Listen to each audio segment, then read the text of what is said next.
At may nag-message nga uli sa atin. Sabi, hello po kuya.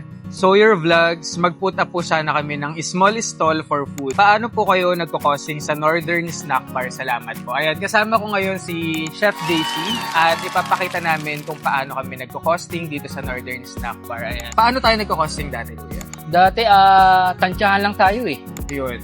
Pero ngayon kasi tinitimbang na namin, iniisa-isa namin bawat ingredients para malaman talaga namin kung magkano isang product or yung cost ng isang product namin. At ipapakita namin sa inyo sa taas kung anong mga gamit namin. Ito nga pala, papakita ko sa inyo. Ilalagay ko na lang yung product link para ma-order nyo rin kasi properly calibrated tong timbangan na to at trusted na namin. At napag-desisyonan nga namin dito na lang gawin sa office para mas may discuss ko sa inyo kung paano yung pinaka-proper costing namin ng mas maayos. Okay, bakit sobrang importante ng food costing? Sobrang importante ng costing kasi dito ako una nagkamali dati. From Hogwarts ko pa lang, isa sa mga naging restaurant ko, hindi kami nagkaroon ng proper costing. Kung wala kang maayos na food costing, hindi mai-implement ng maayos yung standard ng kitchen. Ilan ba yung tinatabas sa isang wing para makuha yung standard ni kitchen? Meron kasi mga standard sizing sa kitchen, meron mga standard na ilalagay kung gaano karami, gaano kaonte sa isang serving. Para ma-provide natin yung magandang quality bawat servings natin sa mga customers. Ngayon, nagkaroon ako ng ganito para mas ma-monitor namin talaga kung paano namin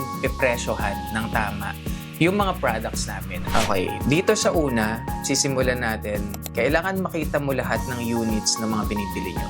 Mapa ounce, pounds, kilograms, grams, gallons, o kahit ano pa yan hanggang pieces.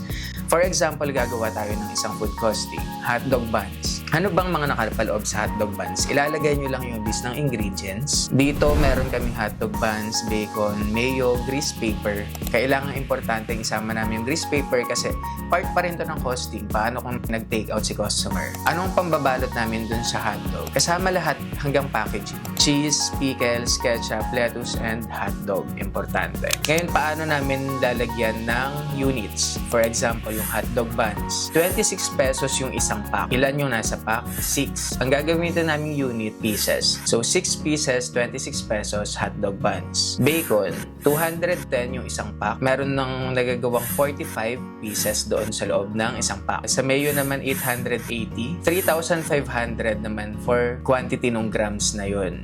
And ginagamit namin unit is grams. For example, dito sa sheet na to, recipe name hotdog with bacon. Number of servings this recipe make is 1. Number of servings per order is 1. Dito naman sa ingredients, ilalagay mo lang lahat katulad kanina. Hotdog buns, bacons, mayo, grease paper, cheese, pickles, ketchup, lettuce, and hotdog. Dito naman, units needed per recipe dun sa batch na yun. For example, yung hotdog buns, gumagamit kami ng isa per serving. Bacon, isang peraso. Mayo, 30 per grams. Grease paper, 1 piece per serving. Cheese, pag nag-grate kami, gumagamit kami 25 grams. And so on and so forth. Dito may kita mo na agad yung total na cost dun sa product mo. Total cost ng ingredients pa lang. Dito sa pinakababa, pwede kang maglagay ng other cost per order and other cost per recipe nung batch na ginagawa. Dito automatic, dito yung maganda dito sa ginagamit namin. Dahil dito, ingredients, meron na agad breakdown per ingredients kung ilang percent. And yung cost ng breakdown, may kita mo na kaagad. Kung sa menu pa lang, sa operations, on kung ano pa. Ang maganda dito sa ginagamit namin, dito magkakaroon ka na agad ng margin. Pwede mo nang ilagay agad yung selling price mo. Automatically, makocompute niya yung price margin kung ilang percent. Makocompute niya na rin yung gross profit, food cost kung ilang percent. And pwede ka rin maglagay ng service charge para makuha mo yung final price. Meron ka na rin ditong nutritional facts. Dito sa cost per breakdown, may kita mo na rin lahat. Ingredients breakdown, may kita mo kung ano yung pinakamalaking nagko-consume na ingredient doon sa isang product.